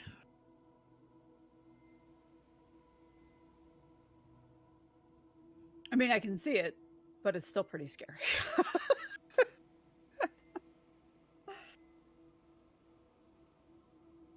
I've never stepped sideways in the first place, but I do have a friend who can help me anyway. So. And I'm sure Polaris would be more than welcome to join us, if they want to walk with you. I Yeah. have no problem with that. Certainly. I just now realized that I don't know if either of you have ever actually seen Moro. She's a wolf. That tracks. But she's kind of larger than a Clydesdale. I mean, Okay. that's cool. Giving very Princess Mononoke. Okay. Yeah. Okay, you're not wrong. A little on the nose there. Yeah. Eh? To be fair, she gave me her name. I did not name her. Are you sure? Insofar as I am aware, yes. I was given that name. I did not give the wolf that name. I typed it in, but Yep. I'm also going to say that a spirit will, wear many masks, Oh, and absolutely. be many things to many people with multiple names. Yeah, And spirits units. spirits are not bound to our knowledge of them. No. Polaris At has all. been teaching me that. Yeah. So if the two of you are comfortable with it, we can go down to the lakeshore when we're ready and do what I usually do, which is pretty much meditate. We'd be doing it in a, the three of a sort of a circle, triangle. And I was thinking probably with the mask in between us. Yeah. Yeah. That is the physical things that you want to bring with you. Either need to be consecrated or associated with spirits already. That's most of what Nay wears on a daily basis, but I would also, and you would know this, Inea, spirit wilds don't do great with tech. Mm-hmm. Technological things tend not to work. That makes sense. Yeah. Yeah, so we'll have to leave the tech at home here in the cabin. Chances are good we wouldn't really have any use for it anyway. Mostly talking to myself here. Yeah, I don't have much use for it most times anyway, as you could tell when you were teaching me the computer stuff. Yeah. But if you have anything in particular, a tool, knife, crystal, wand, whatever that you want to take with you, you will need to have consecrated it. Oh, I've kind of been on a Consecrated. consecrating spree this last week with after just spritzing everywhere like a male cat. Oh no.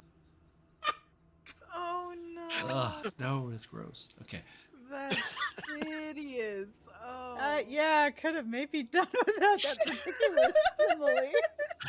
Yeah. Sorry. I mean, however This you is want to just do the way it. my It's, mind works. it's Boy cats, like, oh no. however you want to do it, Charlie. It's up to you. We are talking about water, right? Yes. Okay. I mean, mostly. Yes, moon consecrated water. Okay.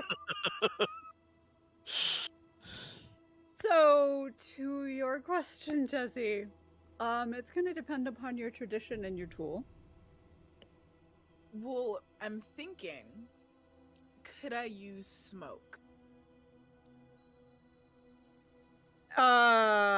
Either what you're burning or the thing with which you light it will need to have been consecrated. Oh ho ho! Hey, okay, Charlie, would you mind spritzing my lighter? So here's the thing though. Consecration is personal. Oh, that makes crap, sense. You're right. Poop. Okay, I need to talk to Polaris. That's what I was just going to suggest. Talk with Yeah. Polaris and see what they have to tell you about. I mean, I could consecrate it, but then I would have to use it.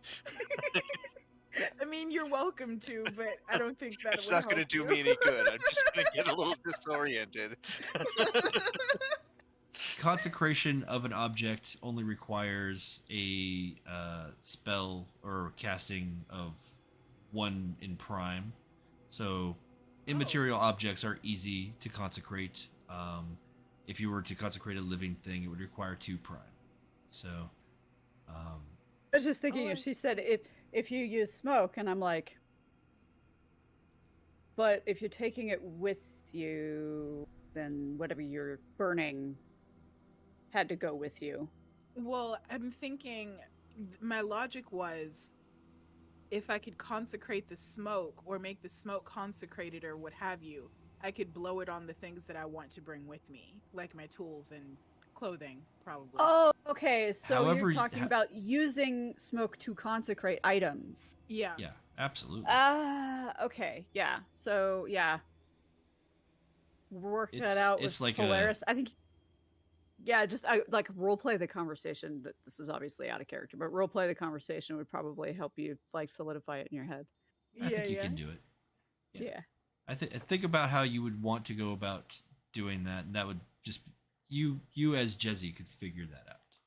Because I think of like Native American smudge ceremony, which is completely different, obviously, but is the same general idea. Mm-hmm. Yeah, like it's a purification ritual. Yeah. Consecration is just a, tag ritual. It's mine. Right. Yeah, it's a dedication ritual, which it's mine, kind of like a male cat marking its territory. Damn it! Got a full circle. Okay. Full circle. I'm sorry, I could not resist closing the circle. No, it had to be done. Has to be done. So, you have had your conversations of what the journey may entail, what it may require of you. Anything else you'd like to discuss this evening amongst yourselves? Do we have an idea of what we're going to be, like what our strategy is once we're in? So I'm mostly pointing this question at you, Nay, because you have more of a knowledge of the spirit wilds. Yeah. Okay. So I can say that Inea could make a intelligence and spirit lore roll with a DP modifier of 1 and difficulty 6. Intelligence and what did you say? Spirit? Lore spirits. So lore... knowledge is 1. Extra knowledge 1, right? Mm-hmm. Extra knowledge 1, and then a DP mod of 1 as well, because Morrow is a totem. I get the totem bonus. Okay. See, I'm giving you all sorts of goodies this week. What was the difficulty? 6. Okay, what just happened? Something. There we go.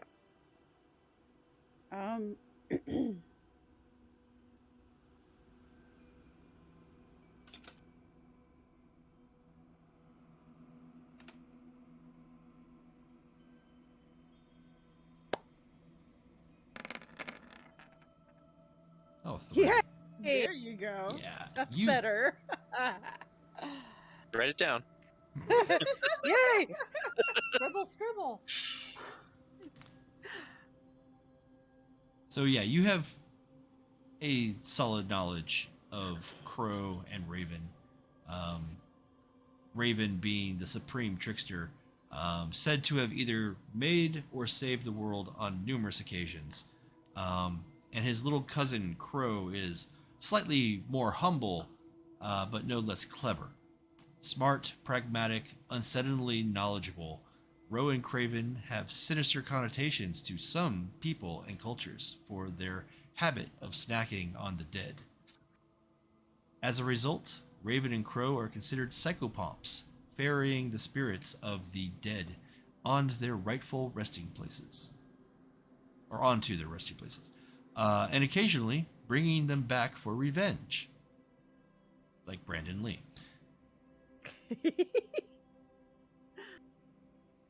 Can't rain all the time. Apparently, it doesn't seem. Actually, not lately. So,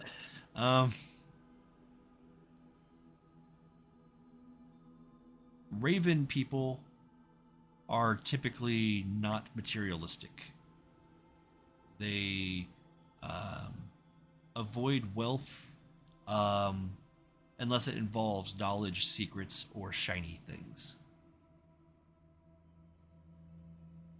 So that's the basics of what you would know of Crow and Raven, and what bargains or offerings could be made is going to be up to you. Oh. I relay all of that information to them and then sort of wind up with. So, we should each probably bring some kind of an offering. Shiny things are clearly a good idea. Got lots of shiny things. But shiny things are not the only things, and they're even a little on the superficial side. Things like knowledge, books, are also potential offerings. Be careful of making yourself an offering. Because as tricksters, you gotta be careful of how you word things.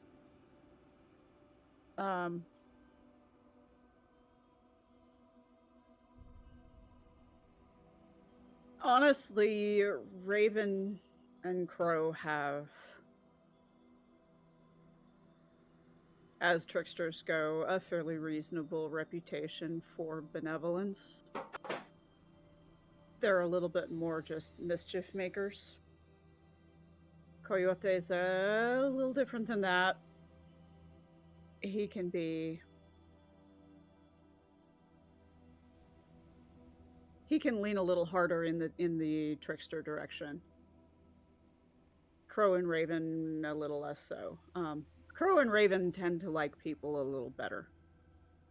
In part because we are so frequently a source of abundance for them.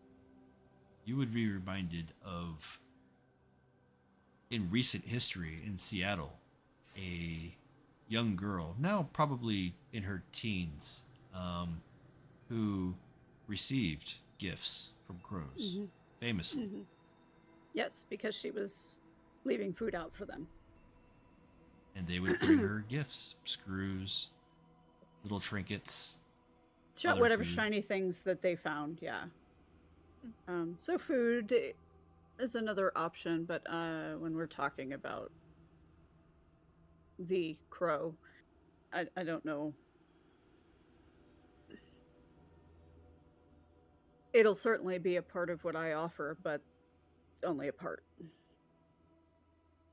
Because for me, the tradition is either tobacco or cornmeal.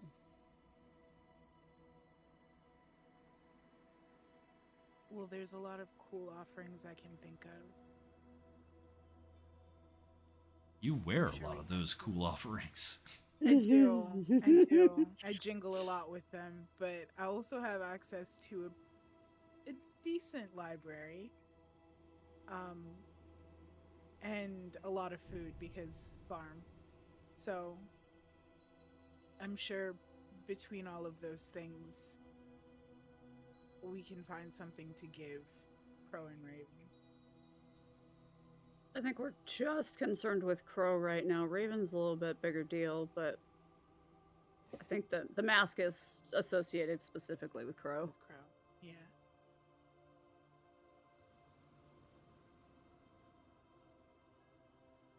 And coming to think of it, owls and crows are both scavengers, so They compete. I but can see the animosity. different parts of the day, too. Except at twilights, either end of the day-night cycle, yeah. So, if there is nothing else for this evening,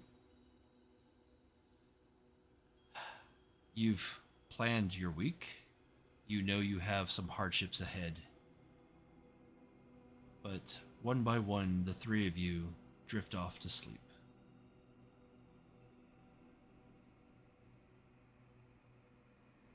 At first, you smell the smoke of fires. Fire all around you. Then you see a shrouded figure standing on a large rock, highlighted by the blaze surrounding him. He's wearing the crow headdress. Its eyes seem to glow. Surrounded by a throng of people, he shouts at them, commanding them in a language you're not familiar with. You move slowly. Your body doesn't respond as it should. It's the fog of dreamtime. The people surrounding this man turn and they face you. All of them have a singular crow upon their shoulder. The crowd sways and moves towards you. You try to take a step back, but your muscles, they don't respond. The crows cry in unison as the people move closer. Closer until you can see their bloodied faces and gouged out eyes. The man in the crow headdress continues on in his ancient language. As the mob overtakes you, you scream into the void as the flocks of crows descend from the sky for your eyes. And in that instant, as your vision turns to darkness, you wake up. And that's where we're going to leave tonight. Oof. Salty grapes. Yum. Not salty grapes. No. Yuck. Bad touch. Okay. Bad Well, stabby, there we no are. stabby. No stabby, no eaty, no takey. Yeah.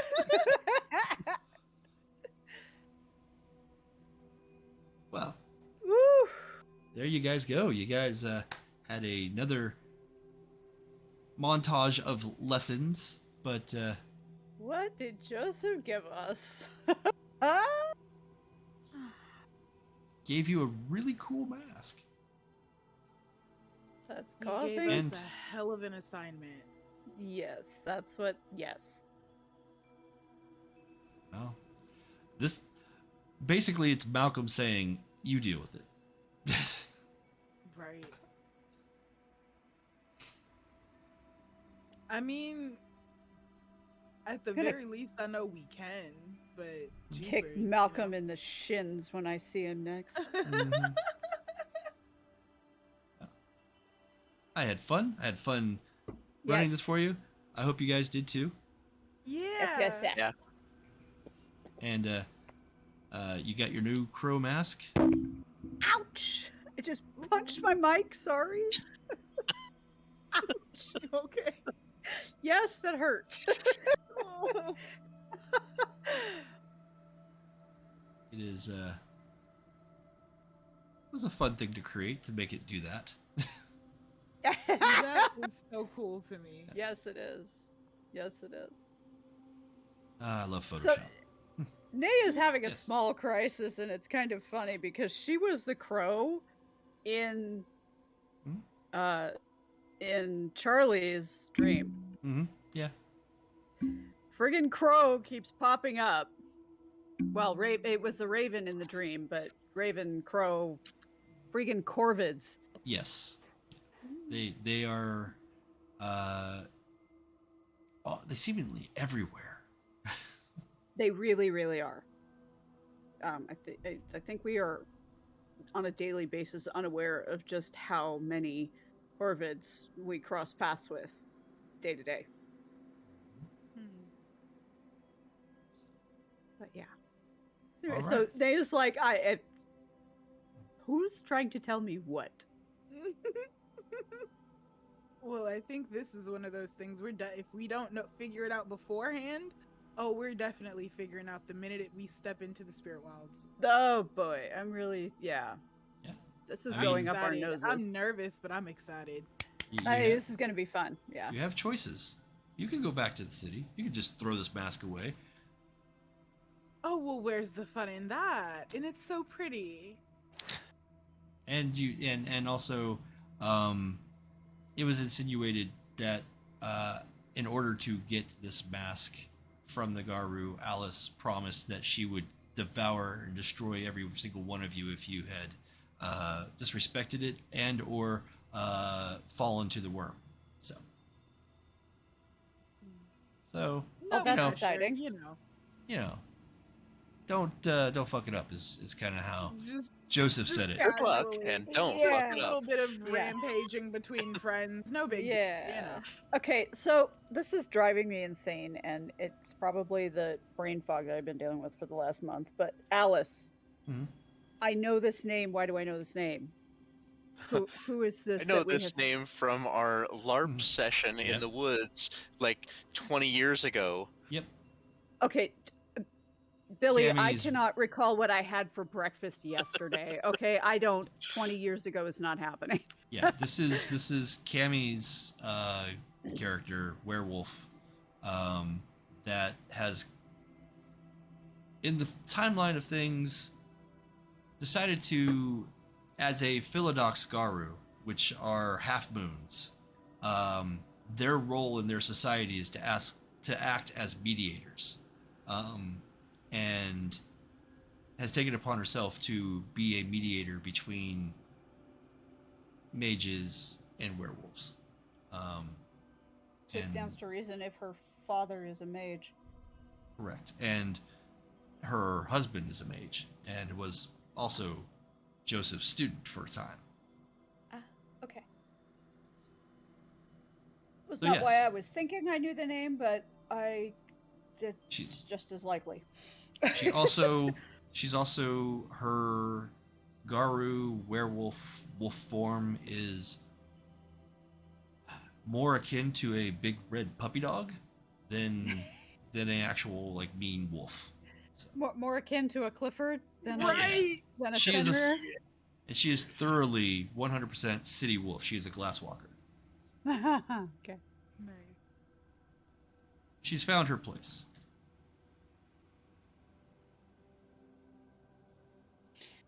Oh, okay.